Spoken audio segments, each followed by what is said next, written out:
Germany has long been associated with precision, discipline, and industrial excellence. For decades, the country has built a global reputation not only for cultural staples like beer and sausages, but for something far more economically significant: its unmatched ability to design and manufacture complex, high-quality products. From automobiles and aircraft components to medical devices and advanced industrial machinery, German engineering has become a benchmark for reliability and performance. In recent years, Germany has solidified its position as the world's third-largest economy, surpassing Japan and trailing only the United States and China. Within the European Union, it remains the dominant economic force, shaping trade flows, industrial policy, and regional growth. Much of this success has been driven by manufacturing, but not just any manufacturing. Germany specializes in high-value, technically demanding products that require deep expertise, advanced tooling, and decades of accumulated know-how. However, that long-standing industrial dominance is now being questioned.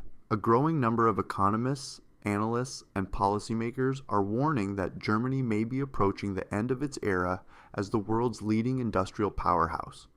Factories are under pressure, production costs are rising, and structural challenges are becoming increasingly difficult to ignore. Some argue that Germany could lose its manufacturing edge entirely. At first glance, this sounds like an economic catastrophe, not only for Germany, but for Europe and the global trade system as a whole. Yet the reality is more complex.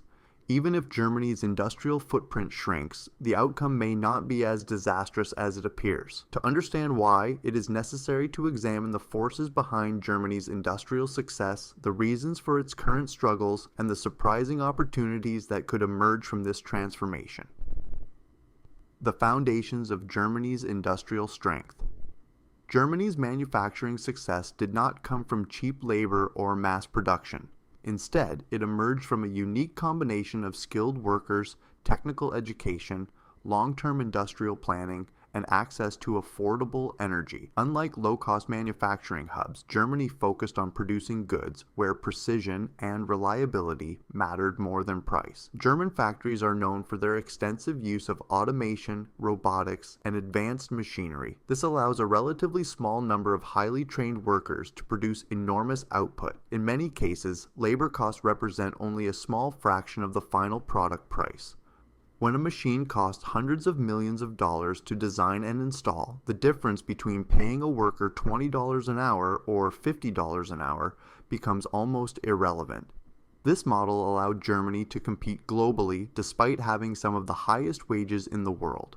While countries like China built their industrial advantage on scale and low labor costs, Germany built its advantage on complexity, specialization, and reputation. That reputation turned out to be one of Germany's most valuable assets. Made in Germany became a global seal of quality. Consumers and businesses alike were willing to pay a premium for German products, often without questioning where those products were actually manufactured. The brand itself carried enormous economic weight. Comparative advantage and global trade. The concept that underpins this system is comparative advantage, the idea that countries should focus on producing what they do best while trading for everything else. In a globalized economy, this specialization increases efficiency and overall wealth. China, for example, developed a comparative advantage in large-scale, cost-efficient manufacturing thanks to its massive workforce, industrial infrastructure, and export-oriented policies. Singapore, by contrast, leveraged its strategic location and political stability to become a global hub for finance, logistics, and trade services. Germany's comparative advantage lay in advanced manufacturing. It occupied a narrow but extremely profitable segment of global trade, producing machinery, vehicles, and industrial systems that few other countries could replicate. As long as global trade remained stable and cooperative, this system worked remarkably well. Germany exported high-value goods, imported cheaper consumer products, and maintained a strong trade surplus. Its economy grew steadily, and industrial employment remained a core pillar of national prosperity. rising costs and structural headwinds. Over time, however, the conditions that supported Germany's industrial dominance began to change. One of the most significant shifts has been in energy costs. For decades, Germany benefited from access to relatively cheap natural gas, primarily from Russia and Norway. This energy powered highly mechanized factories that consume vast amounts of electricity and heat. Cheap energy effectively subsidized industrial production. That advantage has eroded dramatically. Geopolitical tensions, supply disruptions, and energy market volatility have driven costs sharply higher. For energy-intensive industries, this has had a far greater impact than rising wages ever could. At the same time, Germany's workforce is aging. The country's generous social system allows workers to retire earlier, improving quality of life but reducing the available labor pool. Unlike some other advanced economies, Germany has struggled to attract sufficient numbers of skilled migrants to offset this demographic decline.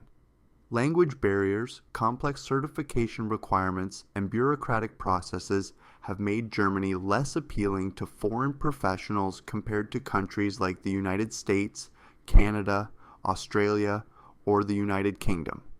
As a result, hundreds of thousands of skilled positions remain unfilled, particularly in engineering and industrial roles.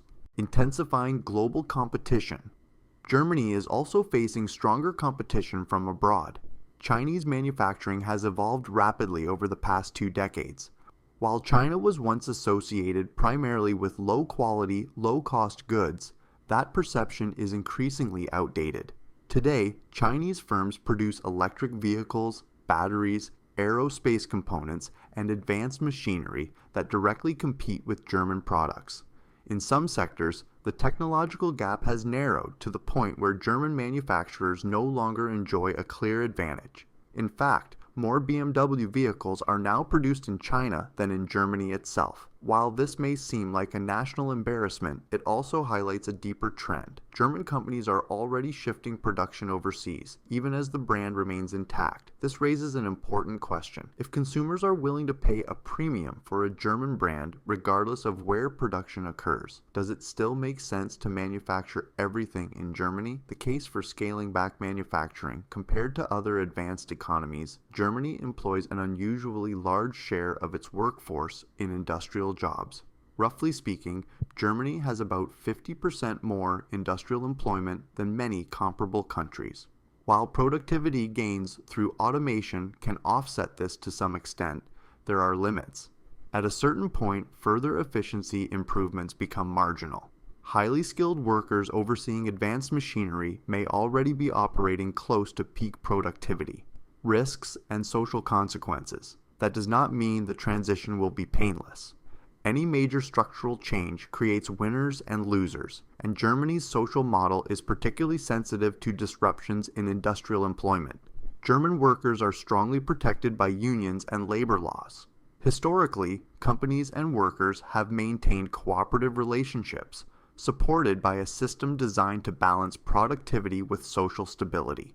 If manufacturing jobs are relocated abroad, that balance could be undermined. Workers may find it difficult to transition into service roles that require different skills. There is no guarantee that new jobs will be better, or even available. A strategic crossroads. Germany now stands at a critical crossroads. Maintaining its traditional industrial model may become increasingly expensive and inefficient. Yet moving away from domestic manufacturing carries economic, social, and political risks.